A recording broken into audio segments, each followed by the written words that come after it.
I think I know the basics, right? So I think the goal today, I don't want to overshoot, but when I look at the documentation here, I found there is basically I'm interested in first building some embedding model, Yes. right? So using Lightning Flash to, let's say, predict the embedding of some image, right? So that's is that true that you only have image embedder, and I can't find like a text embedders here.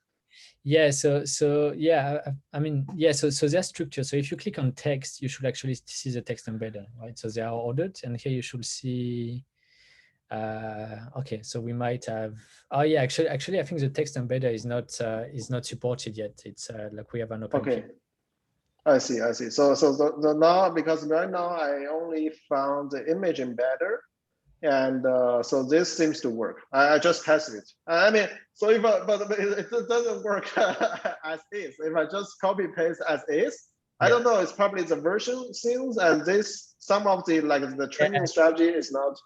It's not recognized anymore. So I think you need to use master because we didn't make a release with it yet. So like the doc you are using right now, it's actually built out of master. So you see latest at the bottom. Okay, I see. So I see.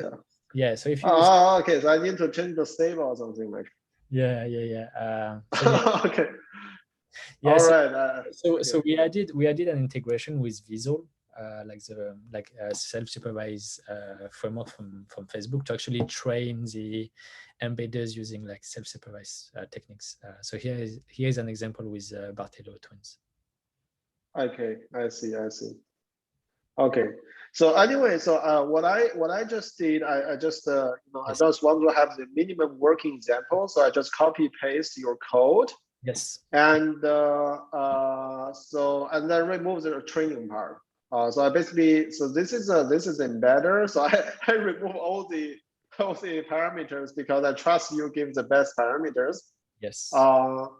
Yeah, I think here you don't. It doesn't like if you were to just create the image embedder and just do the prediction, the raw data, then it should just work out. So if you were to just keep the DOM load and remove the data module at the top, like it should just work as expected. You should okay, so what is this? Oh, this is for training, right? So this is for training data. Okay. So it's training or for doing distributed prediction, but I don't think. Okay, so yeah, I don't. I see. I see. So there's two different ways to do predict. If you want to do predict with like just like some samples, as you do here, like 2 images, then it's fine to do predict. But if you want to scale prediction across like multiple GPUs, then you use a trainer. So you actually create a trainer, and then you do trainer.predict and use a data module, which actually create data loaders to load the data faster. Okay, I see. Okay, so that's like the pure minimum. So I think if you were to use that to actually generate the embeddings for documents, like insert those embeddings inside of the Jina document, and then like create. But what I'm just wondering, like this image, it seems that you didn't give any pre-processing on this image. I mean, it could be arbitrary size, arbitrary shape image, or is like a.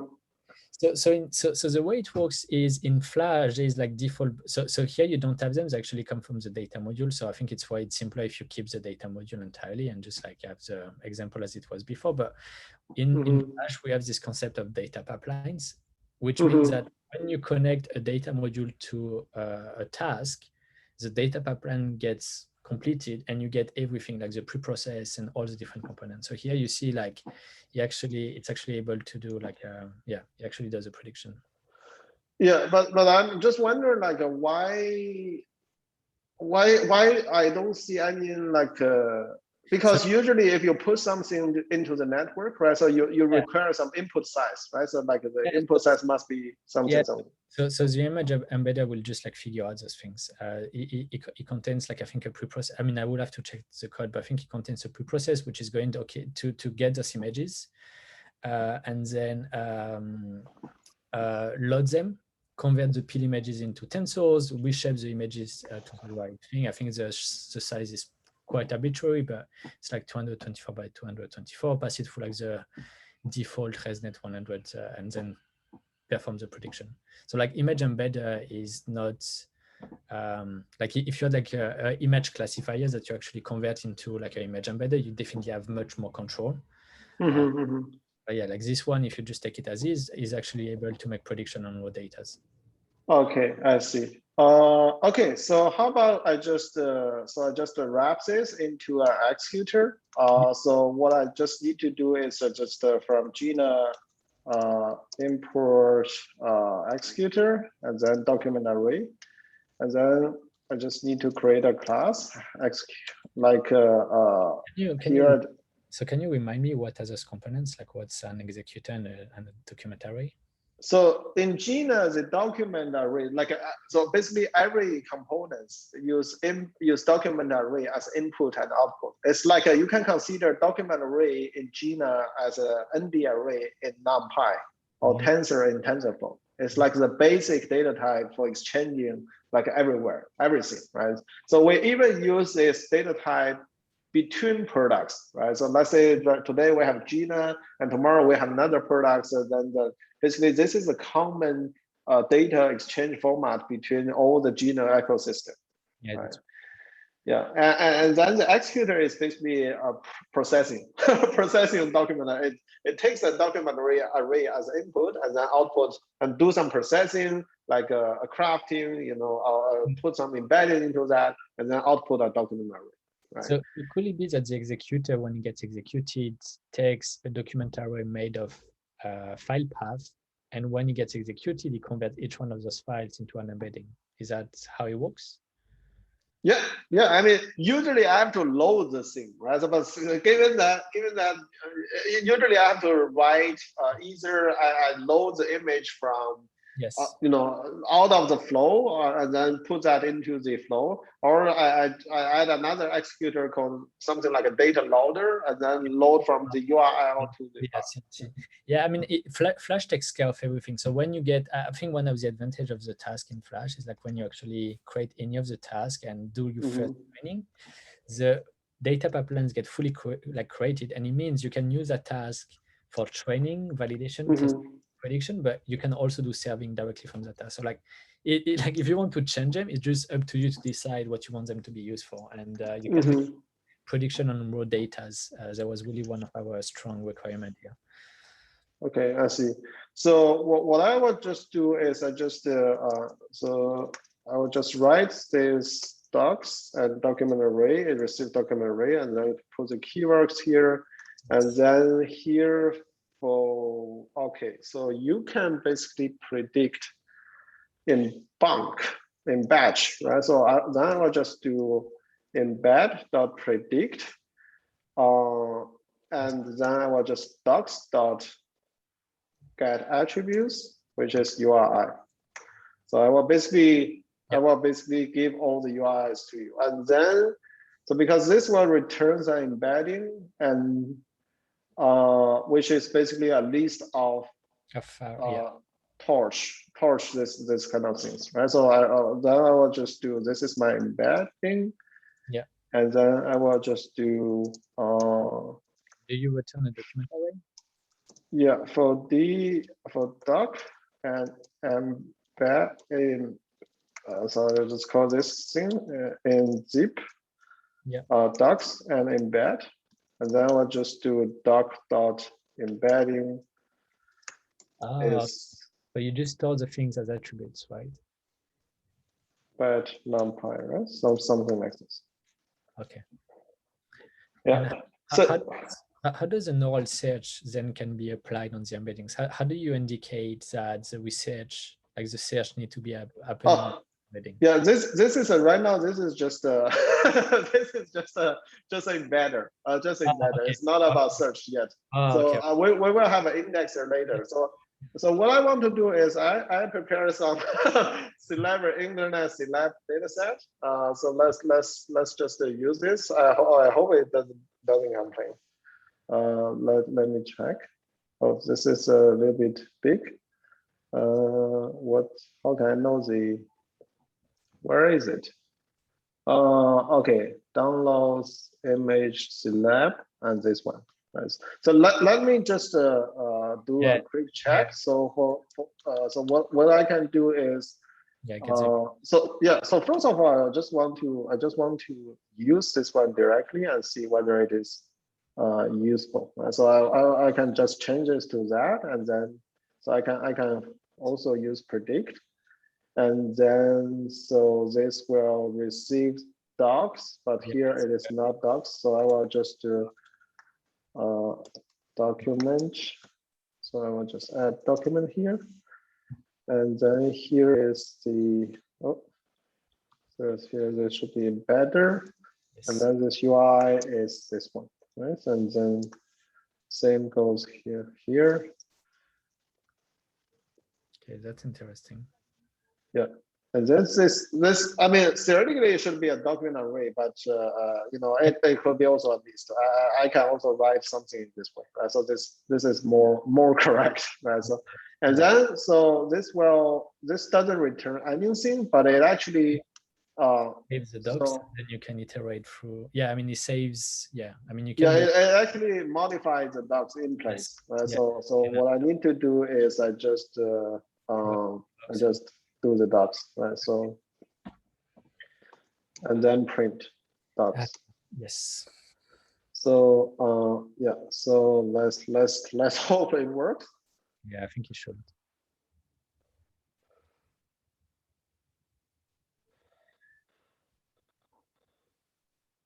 Oh yeah. Awesome. So now you can see it has two items, and this UI, and the embedding is is actually this. So the embedding has been hashed, has been like. No, it's not hashed. It's just like the binary string, and then it's serializing this way. So, but you can see the shape and the D type is a float here. So, but this is only because of the print. Where you can also print this thing, and then it gives a nice. Yeah, get you. Yeah. So okay, so that's good. Then this works. So we can now build a celebrity face searcher already. So what we can do is no, though, is like the embedders that we get by default. It's just like it's a pre-trained model, but it's not fine-tuned for the specific case. So, okay, I see. I mean, like the code might work, but like the output of the search might not be as accurate as people might. Okay. Well, let's try it. All right, let's see how it goes. So what I just need to do is I think I can use our Jina hub. There's a simple indexer, but I never tried it. I never tried it in person because there was a Jina hub was just released a couple of days ago. But it's also very easy to build something from scratch. Indexer. So what I just need to do is I just create a document array map. So this is basically the a kind of like a drop-in replacement for document array, but it's map. Right? So so I can also copy paste this to here. Then I will just do self.workspace. So because for each executor, so actually this is the property that it provides. So it gives you the workspace that you can work, kind of like isolated to other executor. Right? Simple indexer. And then, so what I need to do is, so basically in the index time, right? So I have to receive a documents, right?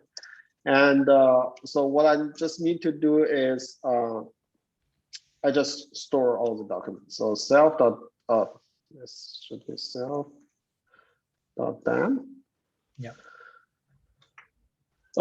This should extend the docs, right? So I just I don't do anything, let's say, very fancy. And then in the search time, and then so here the docs is actually the query docs, right? So. And now what I need to do is, okay, I see. So basically in the query docs, in the query time, I will receive just this document with URI, right? And then I will embed it.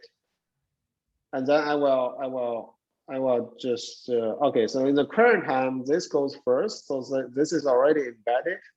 Yeah. And I will just compare this to, so all I need to do is just docs.match self.dam, and that's it.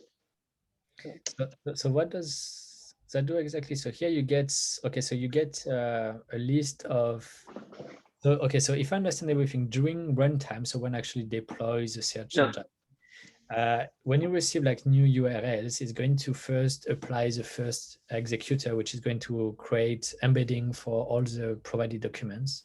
Yes, but this is not this is not implemented yet.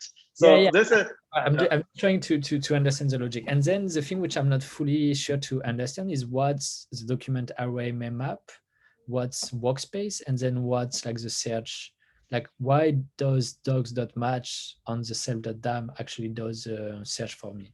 Yeah, so basically this so this is a search in there. So I will just because this can be an after function name. So the function name doesn't mean anything, right? So it's actually this endpoint means something. So what it does, so first of all, the document array map is just for efficiency reason as I use this one, right? So I can also just use the document array, right? But this will basically store, then I don't need workspace. Right, I will just create an empty document array that is just a list in memory, right? So I will just extend this to the list, and then every time when I receive this is basically my query, right? My query docs, right? And then it can be like it can be usually just a 1 image per query, but it could be also like 10 images per query. And then here the match function is kind of the, let's say, the native function for document array like object, including the document array and document array map. So basically what it does internally is we call it a neural ops. It's a kind of bluffering. but it's basically you have the it's basically compute the nearest neighbor, right? On this two document array, right? But the thing, why this looks like a super, like does it do like a local search hashing to get slightly faster on big embeddings? Or? No, right now it's just a well-designed Numpy implementation.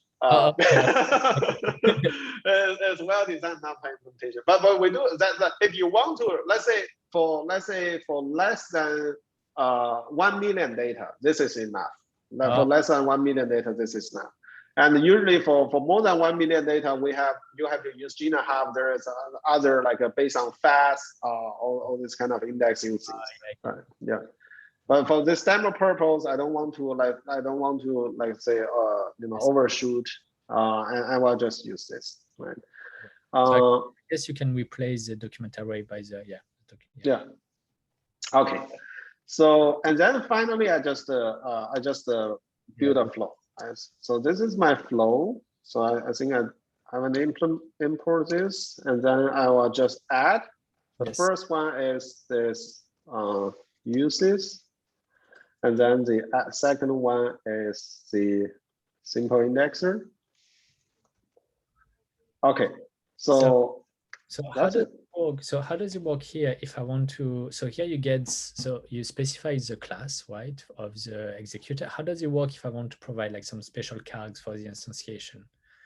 So here, for example, for the image embedder, you can choose what embedder you want to choose, but maybe I might do that. So how do you specify maybe the backbone of the image embedder, for example? Yeah, for example, let's say you have this embedding dimension here, right, as a parameter, right? So what I just need to do is I just post this in the init, and here I just write uses with, right? Here you provide and then here I provide the parameters here. Right? Yeah, I think I'm not sure embedding dimension is going to work, but if you change backbone, I think it would work. If you put like backbone or like okay, so never mind. I just right now I just use the just messing around. Yeah, okay, makes sense.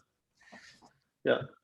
Okay, so this is right now we don't have any parameters, so that's kind of looks very tidy. But if you have too many parameters, then the best practice is actually using YAML, right? So you basically put that into the YAML file and then port it here. Right? Yes. Oh, yeah, that's really neat. Yeah. And okay, so now we can post something, right? So we can do some index. So here you can post the. Let's say we post this two document array. So so let's just put it here. put it here. So let's say this is our index data, and then we index this two index this two things, right? And then in the query time, I will just so quick question here. When you call self.post index, right, that's going to register the images and execute the flow. Do you have request on index twice? So I don't think you have this thing on the Flash image embedder, right? Or do you? Can you scroll up? Yeah, so how does it work here? Like every time you make a request to the executor, as is only one request decorator, it will always go through predict? Or do you need also to say? This is because I didn't bound any endpoint here. So by default, this will receive every request. Every type of request. Right? Okay. So now if you call EndX, it will just go through like the first request. Yeah, exactly. Like so that's why in the indexer, I have to tell the difference, right? I have to tell this function work at this endpoint, and that function works on the other endpoint. Right? That's great. Okay, so we can already give it a try, and then we can. So let's just pose these two things together, and then let's immediately do the search, and then so we search for the we can we can also search for the first one, and then we check. Ideally it should give the same image. yeah, it will give the same image. Okay. But we have a nice parameter here. It's called exclude self, which is exclude itself from the search result. Okay, so so where does the undone gets executed? Like where can, like it seems that this thing is a callback. Like how can I customize? Yeah. So it is a callback. It is a callback. So here it complains a little bit because it actually has more parameters, but we didn't implement that. So right now we have to add keywords afterward. Yeah. So where is callback print executed? Oh yeah. So basically okay, now it's done. So basically here it is a little bit complicated. So basically if you can imagine the callback, this undone is invoked every time the request make a turn. So there's a round trip. Yes. The request will send to the flow, and then I get back, and then I will call the undone. Okay, so you get the request from the server, and then you just whatever is being received. Yeah. Okay. But here it will print only once because this request is just too small, and and then you only have one document, right? So let's say you have 1,000 documents, right? So then each request size is 100. So that means you have to send 10 requests, and then this single line will generate 10 prints because they will call back 10 times. Right? Yes. And I have another question. Here you first do all the embedding for the index. Yeah. How can I cache and store those embeddings? So if I was to deploy that code into an instance, how can I make sure that I don't have to recompute the embeddings for all my data again? Yeah, this is a good question. This is a so first of all, it's you mean in the query time, if you send the same image, you don't have to compute again, or you're asking about the general persistence? Yeah, I was talking about the DAM object. So here in the document map, what I was wondering is how can I create my flow and just make sure that it's populated, and then how can I just query it with that database already pre-computed, pre-indexed, right? Yeah. So pre-indexed. So this document array map, so it basically defines the workspace, so we can find it. I think it's depending on what is this called. I think it's called simple indexer. So this basically creates this kind of thing. So you can see on the left hand side, so you have the simple indexer, and we call this as a lightning simple indexer. Then it will basically create a we call it flash simple indexer. Then then this will create a new workspace called a Flash Simple Indexer and store everything there, right?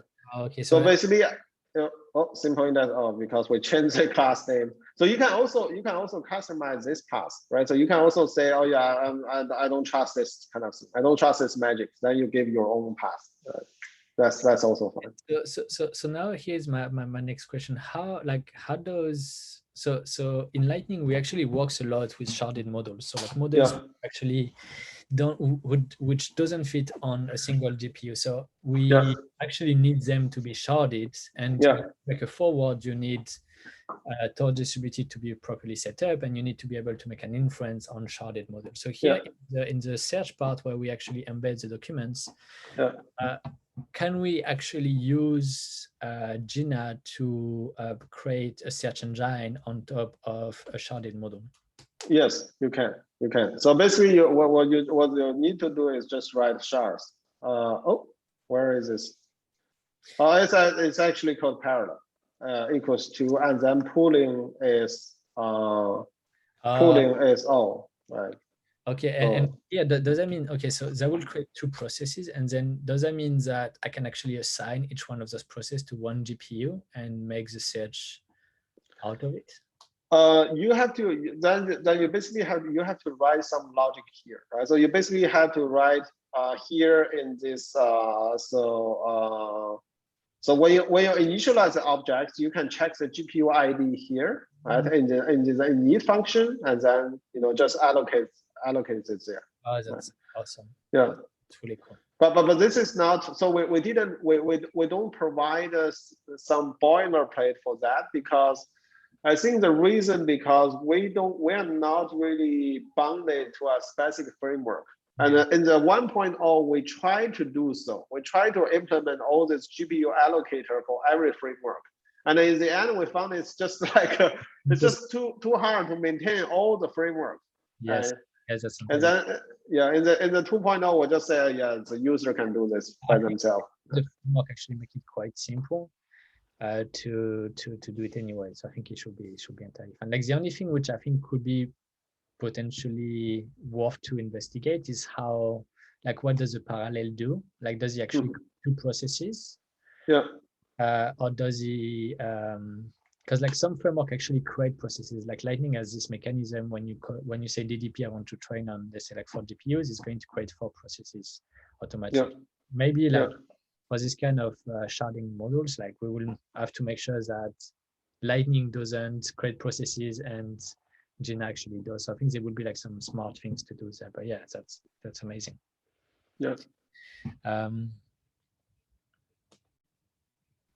All right. So okay. So we can, what we can do here is I can go on. Let's just try some result. Let's try to index some real data. So what I want to do here is so I can show you another very it's not a very powerful thing. It's a sugar syntax. It's called from files. And then we can just this is basically a generator, a document generator. And then you can actually read from the I think we have to use this class, and then downloads. This is my Jina. This is I think this should be fine. Downloads. No, this is documents. Downloads, and then we have the, what is this called again? So image alliance select.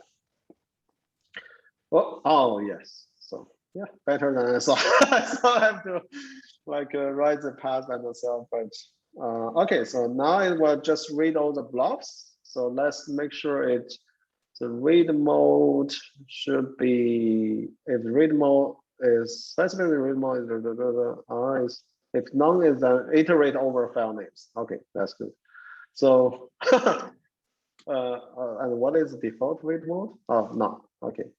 So let's just make the size to 10. So let's just write something like. Oh yeah. By the way, we probably need to self.dam.clear to make sure that we.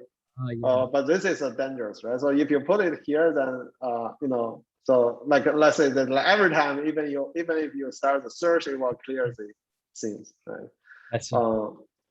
Yeah. So what we can do is we can let me see. For example, we can write like a we can add a flag like a clear on start, right? We can add a tag here, right? And then if false, if clear on start, then we clear it, right? And then basically here we need to write. Then we need to distinguish the index flow, right? So this is let's say this is the if true. So there's always this is the index flow. Then we have the. Oh, I see. That's how you do the toggling. So you just say, I Yeah. run the script once to index my stuff, and then I just Yeah. do the. Yeah. Ah, okay. So that's like the best practice, right? I'm not sure. I just come up with this like I just come up with this in my mind. I'm not sure this is best, but I have to think about this. So, but usually, what I like to do this, right? Because the thing is, you know, in the search, you rarely want to do like a well indexing and then you do the searching. Right. I mean, sometimes you have this requirement, but usually when you do this in production, you want to make sure this two flow work, you know, somehow independent from each other, right? Yeah. So you don't want them to share on the same process, because the search flow is of course more important because a lot of user depends on it, right? The index flow usually can be nightly, can be just a nightly job, right? So that's why you don't want to really couple them together. So that's why, you know, this kind of thing, just copy paste the code of creating two flows, it is fine. How could I, for example, so that's maybe a silly question, but how could I do, like, how could I cache the indexer flow? So imagine I already have my indexer in production. Yeah. And I actually want to, I don't want to delay the database, right? Because if I do, my search engine just like crash, right? So how can I actually run my flow again, my indexer with my new embedder, but making sure that it doesn't override and doesn't clear the already existing data until it's actually completed and I can actually do the transition and like transfer the traffic from the previous database to the new. We have something called rolling update. We have something called rolling update, but it's I won't trust it. To be honest, I won't trust it. We actually implemented this, you know, since early this year, but like I myself, I never use it. But you're right? Like you don't want to shut down the whole flow. You want to somehow either apply some hot fix, or you say, okay, so this is ready, so please just switch the traffic to that one, and then all these kind of things, right? We do have something called rolling update for that. Yeah. Okay, so what I I want to do is I will just run one index one image and then search for. So let's just first make sure that the real world example works.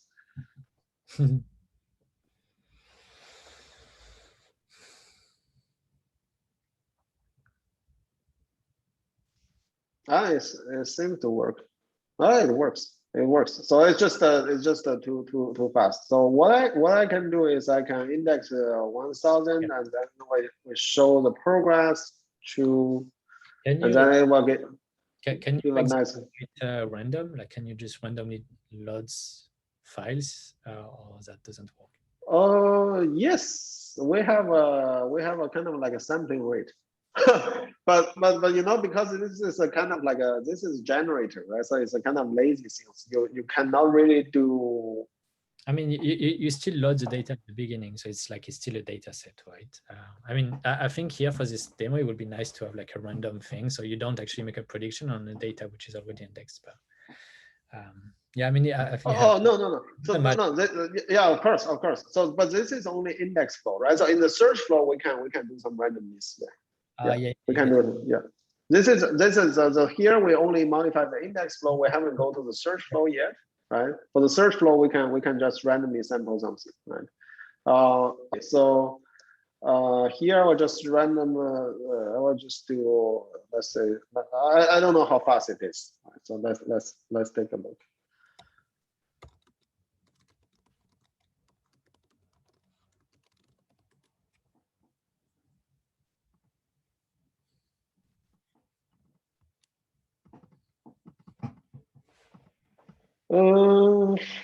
Well, it's not progressing.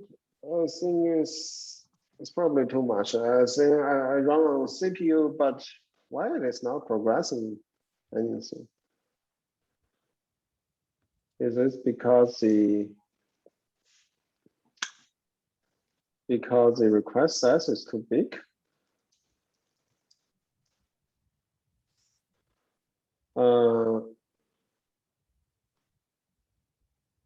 Okay, so you get the working, but you don't know how many files have been indexed, right?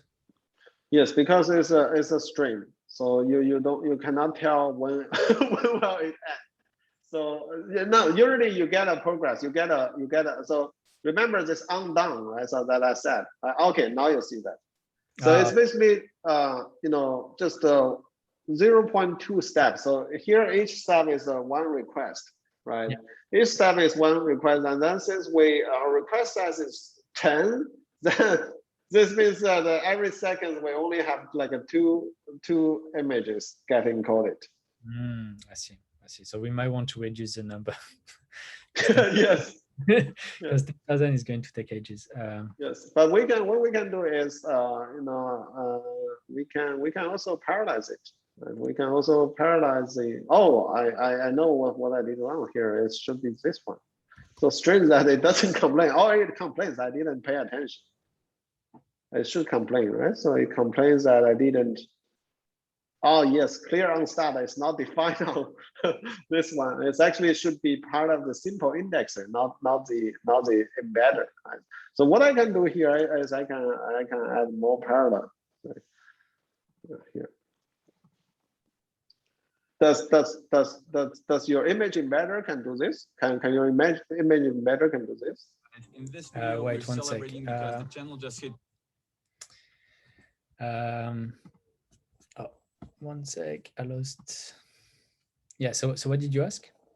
So I mean, I asked whether your image embedder can do things in parallel, like out of the box. Yeah, I mean, it does batch prediction. So yeah, I think I mean, that's like in the parallel, I guess, like that's, yeah, I don't see any blockers for the parallel. Okay, I see. So now you can see it's a little bit faster, right? So it's like five images per second, right? So yeah. Okay, cool. Yeah, so and then so once we have this, so I mean we can I will just stop here. I will just randomly select one file, and then we can I think what we can do is let me think what is the best way to visualize it. Let's hope we have something. So what we can do here is I will just do this, and then I will in the query time on the query time. So I will. So let me just okay. Let me see. Here in the I just want to remove this one because it's just add too much trouble. I will just manually delete the flow. Let's see. Just to keep it simple, and then for this is my index flow and also my query flow. So in the index time I do this, and then in the query time I just I change the protocol to HTTP. Right. So because in the index time I use the gRPC protocol, now I just change to HTTP protocol, and then I will just block. I'll just block it. Right. Okay. So yeah, just do like 10 images. So yeah, just to get slightly faster.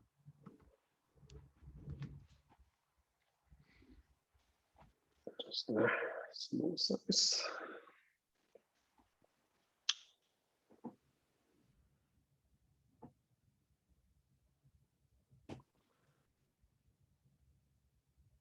So can we actually see the predictions? Yes. So let's see. I think it's docs.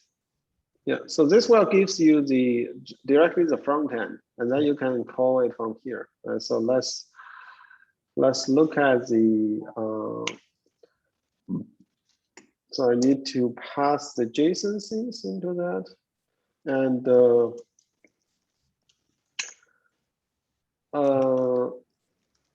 so I will just build one document, and this is just copy paste this image to here. Does it work or no? Okay, so it should. Yeah, you need to get the full path. Okay. Yeah, let's see. So it should be right. So this data is docs, and this docs only contains one doc, and this is the UI of the docs. And let's execute. Oh, it returns. It returns something. Let's visualize it. Oh, cool. Okay, so what's that? Oh, you see. Okay, so you see the. I think it's the visualized as a video. I think it's a bug somehow, but you can see it's. I think it's wrongly visualized somehow. Then why it is visualized as video? Can you just get the visual? Like, is it possible to actually see that bigger? I can't really see what's being displayed. So I think it shows like the cosinus, like the similarity between the embeddings, right? Is that correct? Yes. Yeah. So basically here you can see the score, and then here is the cosine score, and this is the cosine distance. That's really cool. So you could see the cosine to all the images in the database. No, only to the So this is the current image. Yes, and that. And this is a cosine distance to all the things, right? To all the. So this is 10 documents, right? So these are the this is our database, right?